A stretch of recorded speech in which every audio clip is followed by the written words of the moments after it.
everybody, it's Sarah, and today I am back with a series review that will hopefully be quite short and sweet because I did actually already review the first book about 1.5 years ago, and now that I've finished the series I just want to check back in and give you my thoughts on the series as a whole. The series I'm talking about is the Blackthorn and Grimm trilogy by Juliet Marillier, and yeah, let's get into it. I of course will leave my link to the first book down below, which I did have some very specific problems with, so I would recommend if you think the series sounds interesting after watching this video to also check out my review of the first book. However, that aside, let's get into it. Let's get to talking about the 3 books. The Blackthorn and Grimm series is a trilogy, so 3 books. The first one was Dreamer's Pool, then we have Tower of Thorns, and then we have Den of Wolves.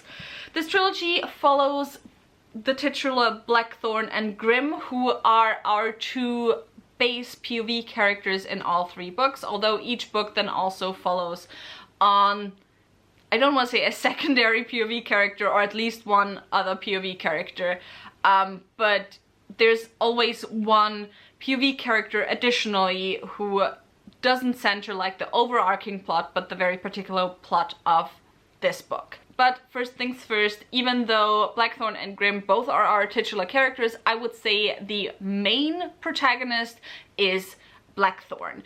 Blackthorn is a woman probably in her late 30s to early 40s. We know that by the end of the story she would have or could have had a child that is in his late teens.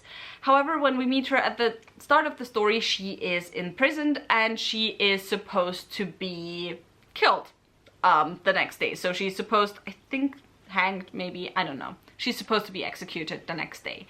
The reason why she's in prison is because she was part of an insurrection against a local laird. Because this local laird very much abuses his power, and when this insurrection was fought by the local laird, her husband and her then infant son or toddler son both were killed when their house was burned, and Blackthorn was thrown into prison. Now it's a year later. She is heavily depressed, she is angry, she has been in prison for a year.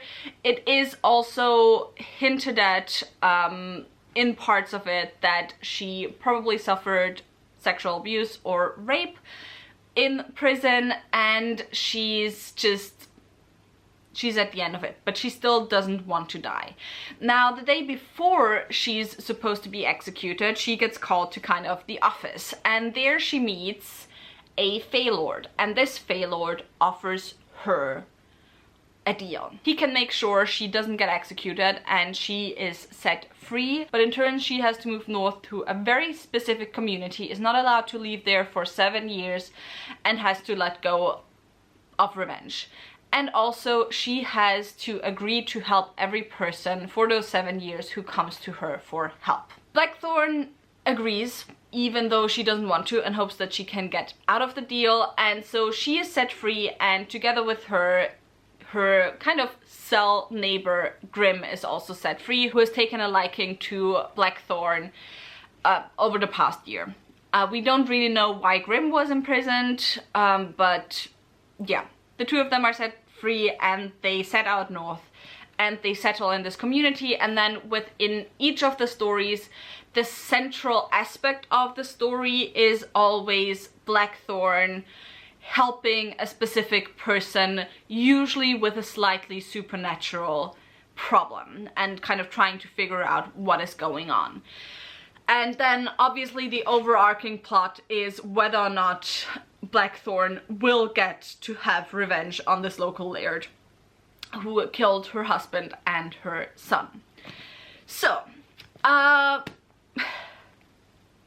I, to be honest, aside from like very specific things in each book that I don't want to talk about, don't have that many specific negative things. There are of course the things that I said with my review in the first book, which by the way did not come back up again after the first book, so I didn't have a problem with those same things in the second and third book. Aside from that, I did enjoy the second book the least. The second book did lag a little bit for me, but the third book I really enjoyed. And yeah, it's kind of hard to talk about the negatives when, like, in an overarching way, I mostly have positive things to say of the series as a whole, and it's more so specific things in the single books why I didn't end up giving them a lot of times even 4 stars. I think I only gave one of the books 4 stars. The first book was this very specific problem that I have mentioned now a couple of times. The second book just didn't grip me that much, to be honest, and the third book I really enjoyed. So yeah, but let's get on to the positives. First of all, very surprising positive, the POVs. If you have been on my channel for even just a short amount of time, you will know I have a big issue with dual first-person POV. And in all of these books, you have first persons from Blackthorn as well as Grimm, and then you have another or like 2 other POVs that are third person from whichever person Blackthorn and Grimm are helping. However, I do not mind the dual first-person POV from both Blackthorn and Grimm, because Juliet Marillier is one of the very few writers who manages to absolutely beautifully give both Blackthorn and Grimm very distinct voices.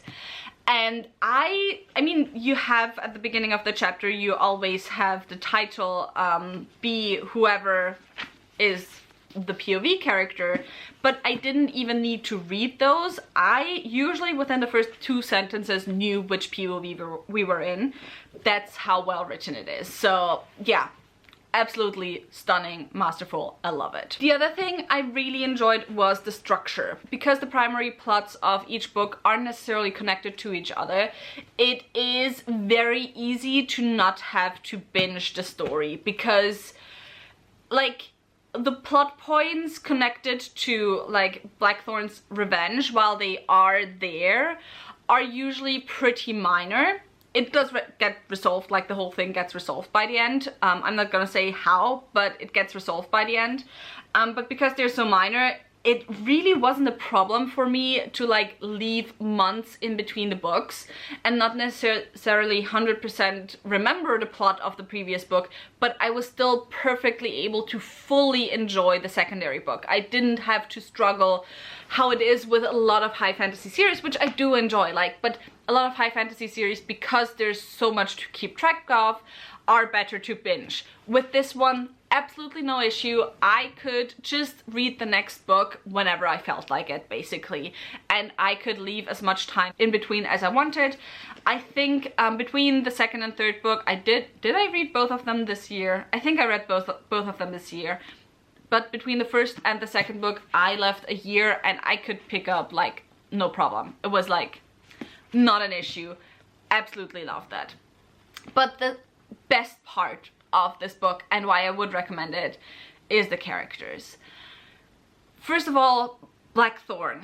I love Blackthorn as a female main character. Blackthorn is very much a, like, down on her luck. She has gone through a lot. She is an incredibly traumatized main character, and that trauma has made her incredibly angry. And at the same time, she is a very helpful person. Like, she cares a lot. However, she has also learned to not allow herself to care anymore. So she cares a lot about unfairness, especially, and about justice. And it's something that like burns within her. It's why she can't let go of her revenge, because like it's of course this personal revenge, but also the unfairness of this person being allowed to stay in power.